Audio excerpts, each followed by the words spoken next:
जय हिंद। स्वागत है कंप्यूटर के इस सीरीज़ में जिसमें कि आप लोग को इंटरनेट एंड डब्ल्यू के बारे में बताया जाएगा।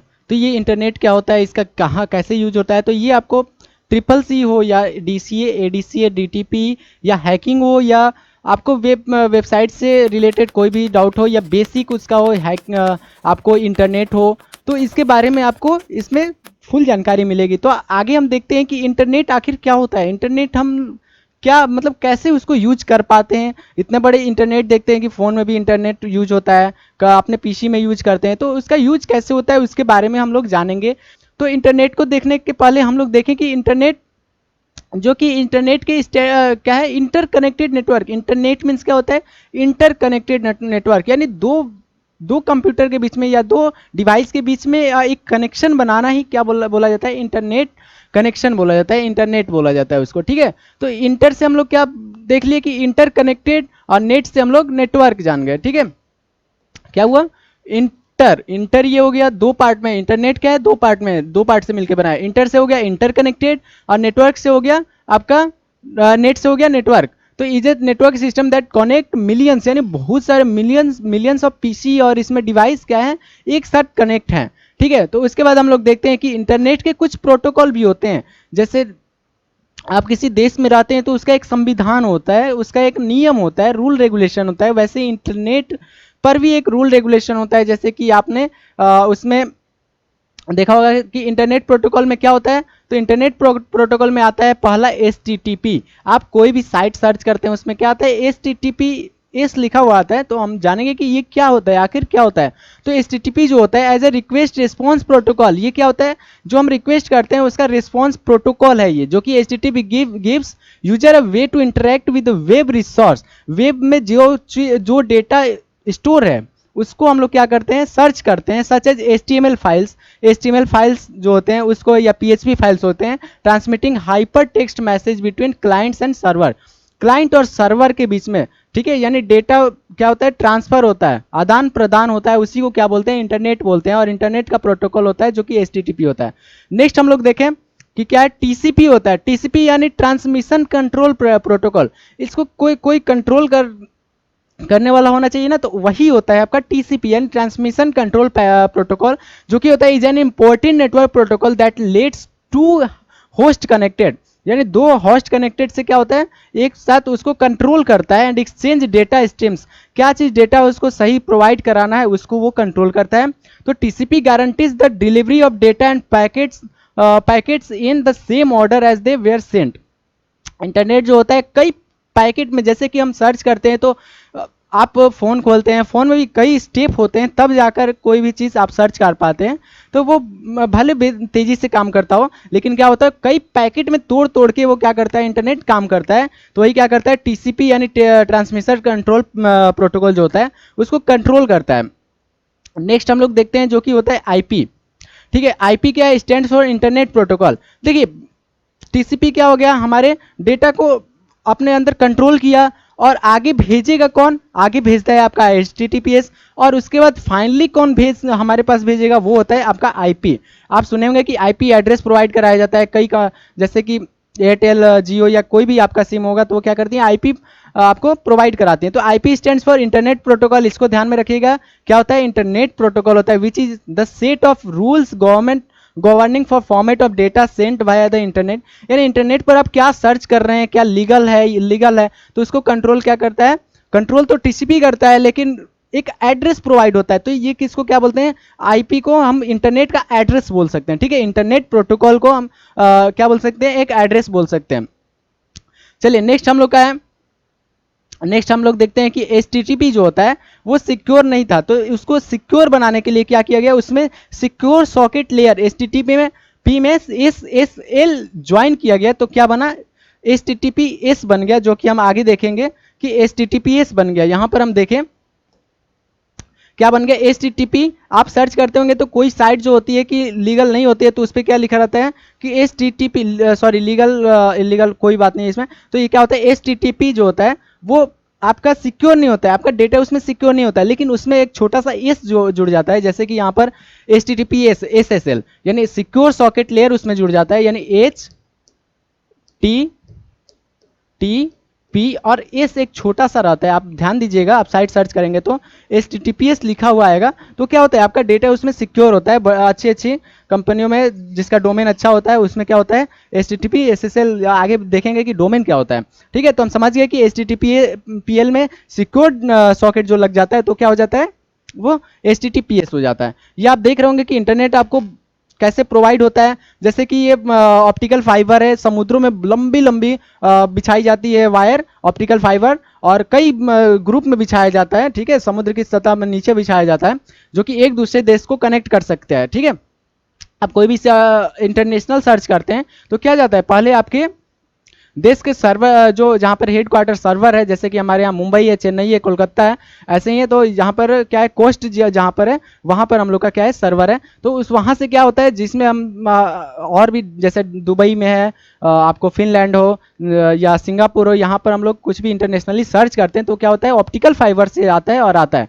तो हम लोग देखते हैं आगे कि इंटरनेट की खोज किसने की थी। ये बहुत अच्छा काम, बहुत अच्छा चीज़ है। इंटरनेट पर हम आज क्या है कि एक फ़ोन में क्या है, हम लोग पूरे दुनिया को देख सकते हैं। तो क्या है कि इंटरनेट की खोज किसने की, आखिर इस अच्छे काम को किसने अंजाम दिया था। तो ये थे हमारे Windsurf. Father of the internet किसको माना जाता है, विंडसर्फ को, जो कि को designer of the TCP IP के को डिजाइनर भी इनको माना जाता है। Protocols and the architecture of the internet. In December 1997 president bill Clinton presented the US national, यानी उनके सामने 1997 में क्या किए थे, विंडसर्फ ने इंटरनेट को पेश किया था यूएसए के बिल क्लिंटन जो प्रेसिडेंट थे वहां पर। ठीक है, तो विंडसर्फ जान गए कि फादर ऑफ इंटरनेट कौन है, विंडसर्फ है। ठीक है, आगे हम लोग जानते हैं कि इसका लैंग्वेज क्या होता है। मैंने आपको कंप्यूटर में पढ़ाया है कि एक कंप्यूटर का लैंग्वेज होता है, वैसे इंटरनेट का लैंग्वेज होता है जो कि होता है HTML। अगर आप लोग वेब डेवलपिंग का सीखना चाहते हैं तो आपको HTML सिखाया जाएगा या PHP सिखाया जाएगा। तो HTML होता है जो कि हाइपर टेक्स्ट मार्कअप लैंग्वेज होता है। इंटरनेट में क्या होता है, हाइपर टेक्स्ट मार्कअप लैंग्वेज। और दूसरा क्या होता है, इसके बाद आता है WWW, वर्ल्ड वाइड वेव। इसका क्या नाम है, वर्ल्ड वाइड वेव। इसको हम लोग W3 के नाम से भी जानते हैं या 3W के बारे नाम से भी जानते हैं। उसके बाद आ जाता है WWC, जुड़ जाता है, उसमें क्या होता है, वर्ल्ड वाइड वेव कंसोर्टियम हो जाता है। उसके बाद एक और चीज आता है कि 4W होता है, यानी WWWW होता है। तो इसका क्या मतलब होता है, वर्ल्ड वाइड वेव तो होता ही है और साथ में होता है वर्म होता है। ठीक है, तो ये WWW की खोज किसने की थी, 1989 में टिम बर्नर्स ली ने खोज किया था। तो ये चीज हमको याद रखना है कि टिम बर्नर्स ली ने किस चीज का खोज किया था। तो ये वर्ल्ड वाइड वेव जो आप सुनते हैं WWW, कोई भी डोमेन्स होता है तो किस पे काम करता है, ये WWW यानी सर्च इंजन जो सर्च करते हैं उस पर ये काम करता है। ठीक है, तो हम आगे देखते हैं कि आगे क्या है हम लोग का, आगे कनेक्शन विद इंटरनेट। अगर देखिए हम इंटरनेट को शुरू से समझते हैं कि हम इंटरनेट में कनेक्शन कैसे करते हैं, यानी आखिर हम लोग इंटरनेट में कोई भी सर्च करते हैं, मान लीजिए कि हम सर्च करते हैं कि हु इज नरेंद्र मोदी, तो ये हम लोग क्या करेंगे, पहले कनेक्शन बनाएंगे ना, इंटरनेट में कनेक्शन होना चाहिए। तो कनेक्शन के लिए क्या करते हैं कि पहला तो आप लोग को पीसी या आपको एंड्रॉयड फोन या मतलब एक IT गैजेट होना चाहिए, यानी पीसी मान के चलते हैं। तो पीसी होना चाहिए, आपके पास मोडेम होना चाहिए। मोडेम क्या होता है, मॉड्यूलेटर, डीमॉड्यूलेटर, इसके बारे में भी समझेंगे, पिछले वीडियो में भी बताया मैंने, तो उसके बारे में आप लोग पीछे वीडियो में अगर टाइम मिले तो देख लीजिए। ISP के बारे में समझेंगे कि ISP क्या होता है, ब्राउजर, उसके बाद सर्च इंजन होता है, उसके बाद कम्युनिकेशन मीडियम होता है कि किस किस मीडियम से। तो हम लोग इसको धीरे धीरे समझते हैं कि पहले हम लोग देखेंगे कि मॉडेम, पीसी आपके पास है तो पीसी के बाद हम लोग देखेंगे कि मॉडेम क्या होता है। मॉडेम जो होता है, आपको मैंने पिछले वीडियो में बताया कि मॉड्यूलेटर और डीमॉड्यूलेटर होता है। आपको पता ही होगा कि इंटरनेट जो होता है, इंटरनेट किस पे काम करता है, हम लोग कोई भी चीज़ डिजिटली टाइप करते हैं तो वो डिजिटली उसमें जैसे ऑप्टिकल फाइबर होता है या कैसे भी उसको ट्रांसफर डिजिटली नहीं कर सकता है। तो कैसे करता है, वो डिजिटल से एनालॉग में कन्वर्ट करता है। ठीक है, और तो वो क्या होता है, चला जाता है जहाँ पर उसका डोमेन स्टोर होता है, फिर वहाँ से वो एनालॉग वहाँ पर डिजिटल में कन्वर्ट होता है, डिजिटल से हमारे यहाँ एनालॉग में गया, फिर एनालॉग से डिजिटल में कन्वर्ट होता है, फिर वहाँ से डिजिटल से एनालॉग में कन्वर्ट होता है, फिर एनालॉग से हमारे यहाँ डिजिटल में कन्वर्ट होता है। ये प्रोसेस जो होता है बहुत फास्ट होता है, इसलिए हम लोग को कम समय लगता है। आजकल के ज़माने में 4G, अब तो 5G आ गया है, तो इसीलिए इसको जनरेशन के बारे में पढ़ेंगे। जनरेशन वो अलग होता है, कंप्यूटर का जनरेशन अलग है। ये जो इंटरनेट का जनरेशन है, इसके बारे में भी समझेंगे कि 3G क्या होता है, 4G 5G आने वाला है, तो इसके बारे में हम लोग समझेंगे। तो ये हम जान गए कि स्पीडी क्या होता है, जनरेशन होता है। तो ये मोडेम का काम क्या होता है, मॉड्यूलेटर और डीमॉड्यूलेटर, यानी ये क्या करता है, डिजिटल कोई भी चीज को पहले तो डिजिटल हम उस पर सर्च करते हैं, ठीक है, तो डिजिटल से क्या करता है, वो एनालॉग में कन्वर्ट करता है। ये किसका काम होता है, ये मॉड्यूलेटर का काम होता है। फिर डीमॉड्यूलेटर का काम क्या होता है, एनालॉग से फिर क्या करता है, एनालॉग से डिजिटल में कन्वर्ट करना ही क्या होता है, डीमॉड्यूलेटर का काम होता है।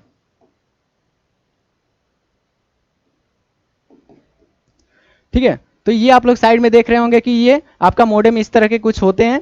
और चलिए मॉडेम का हम यूज जान गए कि मॉडेम क्या होता है, इसको हम पढ़ लें कि is a computer hardware device that converts data from a digital format into a format suitable for an analogue transmission. तो इसके बारे में हम लोग समझ ही लिए एग्जांपल के तौर पे। चलिए हम लोग आगे देखते हैं कि मॉडेम तो आ गया हमारे पास, उसके बाद हम कहाँ जाएंगे। पहले तो हम पीसी पे गए, बैठे पीसी को ऑन किए, उसके बाद मॉडेम को ऑन किए, मॉडेम पर गए, ठीक है। मॉडेम के बाद हम लोग कहाँ पर जाएंगे कि हम सर्च कर सकते हैं कि हु इज नरेंद्र मोदी। तो हम लोग जाएंगे पहले ब्राउजर पर। पहले किस पे जाएंगे, पहले ब्राउजर पे जाएंगे। आप देखते होंगे कि जो क्रोम होता है, ओपेरा मिनी होता है, फायरफॉक्स होता है, या एप्पल सफारी, कोई भी हो, आप देख रहे होंगे यहाँ पर आपके फोन में क्रोम अधिकतर चलाते होंगे आप। तो पहले वो क्या होता है, ब्राउजर होता है। तो ब्राउजर का काम क्या होता है, वेब ब्राउजर और simply browser is an application use to access and view website. ये एक एप्लीकेशन है जो कि सर्च इंजन, यानी जो कि हम एक्सेस कर सकते हैं, नेटवर्क को एक्सेस कर सकते हैं, कोई भी वेबसाइट को व्यू करने के लिए, उसको देखने के लिए, ठीक है। तो ये चीज होता है। Common web browser include Microsoft Edge, यानी ये सब आपके वेब ब्राउजर हैं। जो सबसे ज्यादा अभी फिलहाल में यूज होता है कौन सा, क्रोम आपका सबसे ज्यादा यूज होता है, ठीक है। ओपेरा मिनी भी यूज होता है और फायरफॉक्स भी यूज होता है। तो आगे हम देखते हैं कि इंटरनेट एक्सप्लोरर भी यूज होता है। उसके बाद हम वेब ब्राउजर खोल लिए। अब ब्राउजर के बाद हम कहाँ जाएंगे, तो ब्राउजर के बाद आपका आता है सर्च इंजन, जो कि आप गूगल जानते हो कि गूगल क्या है।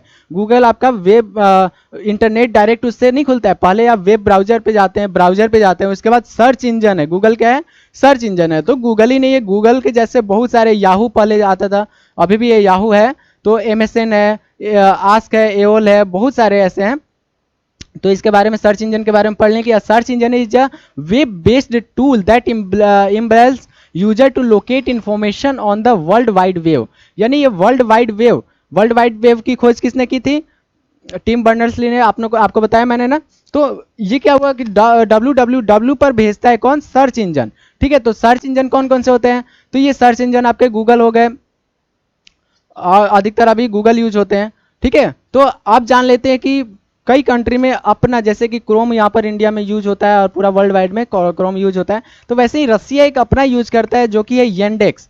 तो ये क्वेश्चन आपको SSC में पूछ सकता है, क्या पूछेगा कि रसिया में कौन सा सर्च इंजन यूज होता है। तो ये हम लोग जान गए कि येंडेक्स जो है वो रसिया में यूज होता है, और बैदू जो है चाइना में यूज होता है, ठीक है। बैदू कहाँ पर, चाइना में यूज होता है। वैसे ही चाचा.com है, एओल.com है, चाचा.com चाइना में यूज होता है, एओल.com भी चाइना में, और भी कई देशों में यूज होते हैं। तो ये हम लोग जान गए कि क्या है, सर्च इंजन पर गए हम लोग, ब्राउजर के बाद सर्च इंजन पर गए। अब उसके बाद आते हैं कि सर्च इंजन के बाद फिर कहाँ जाए। सर्च इंजन के बाद क्या हमें जो हम सर्च करना चाहते हैं वो सर्च दिखा देगा। तो उसके बाद हम जाते हैं www, यानी सर्च इंजन खुद www पे ले जाता है। तो www क्या होता है, world wide wave becomes the web by name the wave, the leading information retrieval service of the internet, the world wide computer network। एक कंप्यूटर, ये डोमेन का नेटवर्क, यानी एक इंटरनेट का नेटवर्क है, ठीक है। वर्ल्ड वाइड कंप्यूटर नेटवर्क, सारे देश के यानी वर्ल्ड के टोटल कंप्यूटर जो हैं एक साथ www से जुड़े हुए हैं, ठीक है। तो इसमें हम जान लेते हैं कि पहला क्या होता है, HTML, ठीक है। HTML क्या होता है, हाइपर टेक्स्ट मार्कअप लैंग्वेज। इसका एक लैंग्वेज है जो कि है HTML। मैंने आपको लैंग्वेज पहले पढ़ाया था कि क्या होता है। तो HTML जो है कि hyper text markup language is the most common format of publishing. ज़्यादातर लोग वेब डेवलपिंग या ऐप डेवलपिंग कुछ भी करते हैं, डोमेन कुछ भी चीज़ बनाते हैं, यानी सर्च करने के लिए क्या करते हैं, तो HTML का ज़्यादातर यूज करते हैं। और दूसरा हमारा आता है PHP। तो आपको PHP से क्वेश्चन आता है कि SSC में पूछा गया क्वेश्चन है कि PHP यानी फेसबुक जो है, फेसबुक किस लैंग्वेज पर कोडिंग किया गया है, तो वो आपका PHP हो जाएगा, ठीक है। PHP क्या है, प्री हाइपरटेक्स्ट प्रोटोकॉल, पीएचपी का फुल फॉर्म क्या हो जाएगा? Pre hypertext protocol. जो मैं आपको फुल फॉर्म पढ़ाते चल रहा हूँ वो याद करते चलिए, और अगर याद नहीं हो रहा है तो एक बार और वीडियो देखिए, शुरू से देखिए तो आपको याद हो जाएगा, और ये ट्रिपल सी में आपको एस ग्रेड लाने में मदद मिलेगा। ठीक है, चलिए आगे हम देखते हैं कि पीएचपी क्या है। PHP is a popular general purpose scripting language है। ये क्या है? स्क्रिप्टिंग लैंग्वेज है that is specially suited by the web development, fast flexible and programmatic. PHP powers everything from, यानी एचटीएमएल से थोड़ा सा ये फास्ट है, फ्लेक्सिबल भी है, तो इसी पे क्या किया गया है? फेसबुक का इस पे लैंग्वेज कोडिंग किया गया है। ठीक है, नेक्स्ट हम लोग देखते हैं कि अब आईपी आता है। ठीक है, आईपी के बारे में भी जान लेते हैं। आईपी के बारे में हम शॉर्ट में जाने थे कि IP address is a unique address. आपको मैंने बताया था ना कि इंटरनेट का एक एड्रेस है जो कि है आईपी। इंटरनेट प्रोटोकॉल जो है वो क्या है? यूनिक एड्रेस है जो कि प्रोवाइड कराया जाता है किसको? क्लाइंट के द्वारा जो सर्च होते हैं उनको प्रोवाइड कराया जाता है, जो कि होता है आईएसपी के द्वारा प्रोवाइड कराया जाता है ऑन द इंटरनेट। और मैंने आपको बताना भूल गया कि मोडेम के बाद आप किस पे जाएंगे? आईएसपी होता है, यानी इंटरनेट सर्वर प्रोटोकॉल होता है। तो वो आईएसपी कौन प्रोवाइड कराता है आपको? जैसे कि कोई सिम है, सिम जैसे इंडिया में क्या है? एयरटेल, जियो, वोडाफोन आइडिया, ये सब चल रहे हैं। तो ये क्या करते हैं? अगर मान लीजिए कि आपके फ़ोन में या आपके पीसी में ये इस तरह के सिम नहीं लगे हुए हैं या वाईफाई नहीं लगे हुए हैं, तो क्या होगा आपका? आप सर्च कर पाएंगे? नहीं कर पाएंगे। तो ये मोडेम के बाद क्या होता है? ब्राउजर से पहले आपको आईएसपी होना जरूरी है, तो जो कि ये कंपनियां प्रोवाइड कराती हैं, सिम कंपनियां। तो अब हम लोग देखते हैं कि आईपी यानी सर्च इंजन के सर्च करने के बाद हमें क्या कंपनियां प्रोवाइड कराती हैं? आईपी प्रोवाइड कराती हैं, यानी एड्रेस एक प्रोवाइड कराती है, उस पर हम लोग कुछ भी सर्च कर सकते हैं। ठीक है, तो उसके बाद आईपी में भी आता है एक IPv4 आता है, जो कि होता है 32 बीट का होता है। ये क्वेश्चन पूछता है कि IPv4 जो होता है वो कितने बीट का होता है? तो 32 बीट का होता है। और एक IPv6 होता है जो कि 128 बीट का होता है। ठीक है, तो फोन में तो ज़्यादातर IPv4 चलता है जो कि 32 बीट का होता है। तो ये हम पीसी में IPv6 भी यूज कर सकते हैं जिसमें कि 128 बीट हो, तो इसमें यूज कर सकते हैं। हम आगे देख लेते हैं कि IPv6 provide a large address space. IPv6 जो है वो बहुत लार्ज एड्रेस स्पेस है, यानी वो थोड़ा सा बड़ा एड्रेस प्रोवाइड कराता है। And it contains a simple header और कंपेयर टू IPv4। इसमें थोड़ा सा हम लोग अच्छे से इसको यूज करके सर्च कर सकते हैं। ठीक है, नेक्स्ट हम लोग देखते हैं। नेक्स्ट हम लोग का है कि डोमेन नेम। अब हम www पर सर्च कर लिए, उसके बाद आते हैं कि डोमेन नेम क्या है। तो डोमेन नेम है कि आपका डीएनएस, यानी कोई भी सर्च करते हैं www पर, तो इसके बाद देखते होंगे कि मान लीजिए कि www.facebook.com आता है ना, लास्ट में .com। ये क्या होता है? आखिर आपको मालूम होना चाहिए ना कि .com क्या होता है। तो इसी का नाम है .com होता है। जैसे bhu.in है, IN है, तो ये सब क्या होते हैं? ये सब आपके डोमेन नेम होते हैं, जो कि है is the phone book of the internet humans access information online through domains name.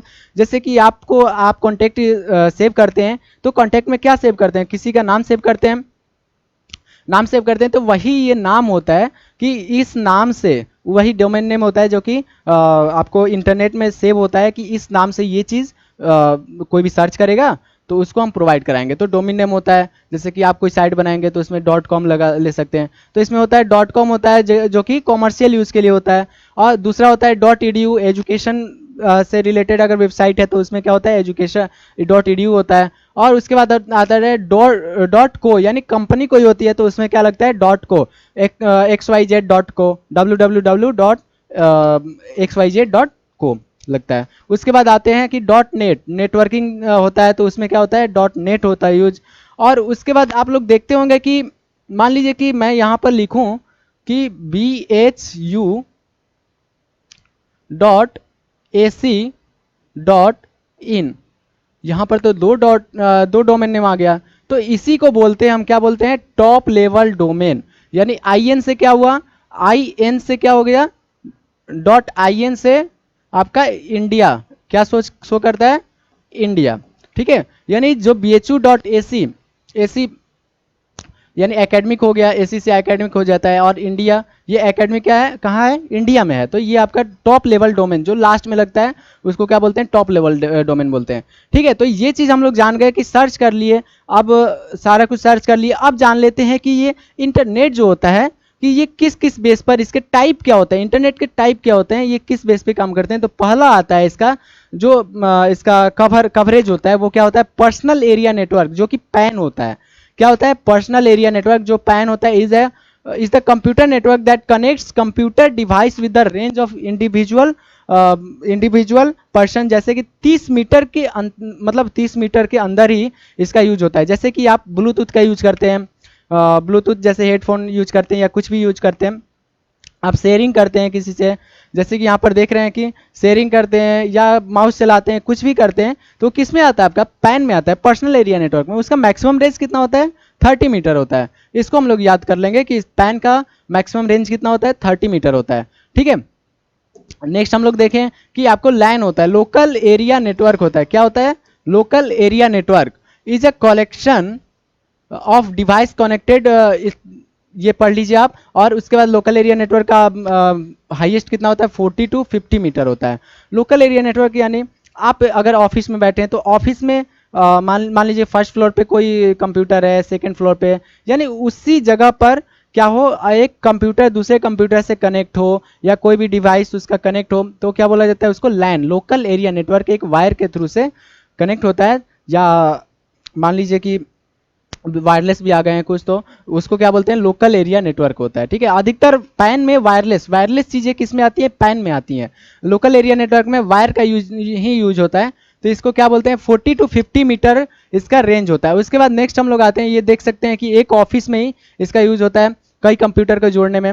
उसके बाद आते हैं कि एक मैन होता है, MAN, यानी मेट्रोपॉलिटन एरिया नेटवर्क होता है। क्या होता है, मेट्रोपॉलिटन एरिया नेटवर्क। ये इससे क्या समझ आता है, मेट्रोपॉलिटन मतलब ये बड़े बड़े शहरों में ही यूज होता है अभी, जैसे कि दिल्ली हो गया, चेन्नई हो गया, कलकत्ता हो गया, मुंबई हो गया, इसमें एक वायर जो दौड़ता है जो कि एक सिटी के अंदर ही रहता है, उसी को बोलते हैं मैन। जो कि एक ही सिटी में कई कंप्यूटर से वो कनेक्ट रहता है, उसको क्या बोलते हैं, मैन, यानी multi metropolitan area network is a computer network that connects computer within a metropolitan area, which could be a single large city, multiple cities and town, or any given large area with the multiple buildings. A man in larger than a local area network। जैसे कि government में ये देखते हैं हम लोग कि एक संस्था से एक संस्था जुड़े होते हैं, तो एक वायर के थ्रू जुड़े होते हैं। ठीक है, ये देख रहे होंगे आप। तो उसके बाद हम लोग नेक्स्ट देखते हैं कि सबसे लास्ट आता है जो सबसे बड़ा होता है, वो होता है हमारा WAN, यानी वाइड एरिया नेटवर्क होता है। ठीक है, वाइड एरिया नेटवर्क, इसका कोई रेंज नहीं होता है, ये टोटल पूरे वर्ल्ड में काम करता है। तो इसको पढ़ लेते हैं कि is a large network information that is not tied to single location. ये सिंगल लोकेशन के लिए नहीं होता है। WAN can facilitate communication, the sharing information and much more between device from around the world through WAN provider. एक WAN provider से क्या कर सकते हैं, हम एक देश से दूसरे देश भेज सकते हैं, या एक मैप के किसी भी कोने से बैठकर हम कहीं से भी उसको कंट्रोल कर सकते हैं। जैसे कि आप YouTube पर कहीं से भी, अमेरिका में भी आप अगर अपलोड होता है तो वहाँ से आप देख लेते हैं ना, तो वो भी WAN में आ जाएंगे। तो इसके बाद हम लोग नेक्स्ट देखते हैं कि WAN के बाद आता है हम लोग का जनरेशन का बेसब्री से आपको इंतजार था। तो जनरेशन हम लोग जान ले कि कंप्यूटर में भी जनरेशन पढ़े थे 5th जनरेशन तक, और इसमें हम लोग जान ले कि थर्ड जनरेशन से मोस्टली देखते हैं हम कि थर्ड जनरेशन जो आया था वो 2001 में आया था। कब आया था, इसको याद रखेंगे, 2001 में। तो ये क्वेश्चन पूछ देता है ट्रिपल सी में कि थर्ड जनरेशन 3G जो है, 3G कब आया था आपका, 3G जो है 2001 में आया था। ठीक है, उसके बाद फोर्थ जनरेशन देखते हैं, फोर्थ जनरेशन 2009 में आया था। कब आया था आपका, फोर्थ जनरेशन 2009 में आया था। ओके, फोर्थ जनरेशन के बाद हम देखते हैं कि फिफ्थ जनरेशन अभी फिलहाल में 2021 में, इसका 2021 में आया था ये। ठीक है, अभी भी 4G चल रहा है, 5G पर काम हो रहा है अभी, जो कि अभी जानते हैं कि 2021 में आया, तो अभी भी अभी 2022 चल रहा है, तो इस पर अभी बहुत काम करना बाकी है। ऐसे 5G फ़ोन लॉन्च हो गए हैं, आ गए हैं, कई देशों ने इसको 5G को अपना लिया है। तो 5G का भी कुछ घाटा है, कुछ प्रॉफिट है, यानी लॉस प्रॉफिट होते रहता है किसी में। तो अभी 4G का हम यूज करते हैं। तो ये आपका इंटरनेट स्पीड पे होता है। ठीक है, ये जनरेशन किस पे काम करता है, स्पीड पे, यानी जितना जनरेशन ज़्यादा होगा। जैसे कि आप थर्ड जनरेशन में आप देखते होंगे कि यूज करते होंगे इंटरनेट, तो बहुत स्लो चलता था। ठीक है, वो गोल गोल घूम, यूट्यूब आप चला नहीं पाते थे, ज़्यादातर उसमें उतने वेब भी नहीं थे, उतनी सारी ऑनलाइन कंपनियां भी नहीं थी। ठीक है, तो उसके बाद 4G में क्या है, थोड़ा फास्ट होने लगा, जो कि अभी यूज कर रहे हैं। 5G में क्या होगा, तुरंत सर्च करेंगे, तुरंत वो आ जाएगा हमारे सामने। तो हम लोगों ने इंटरनेट के बारे में शॉर्ट शॉर्ट तरीके से इसको पढ़ा, इंटरनेट के बारे में पूरा इसको एनालिसिस किया कि आखिर इंटरनेट कैसे काम करता है। और अगर अच्छे से जानना चाहेंगे तो एक एक पॉइंट इसको इंटरनेट में, अब मोडेम में क्या क्या लगा होता है, लैन एरिया नेटवर्क में क्या आखिर ऐसा क्या होता है कि उसका यूज करके हम इंटरनेट को एक्सप्लोर कर पाते हैं। ठीक है, तो इसके बारे में हम लोग पढ़ेंगे। तो चलिए आगे हम नेक्स्ट वीडियो में देखेंगे। तब तक के लिए धन्यवाद। जय हिंद। लाइक शेयर सब्सक्राइब जरूर करिए।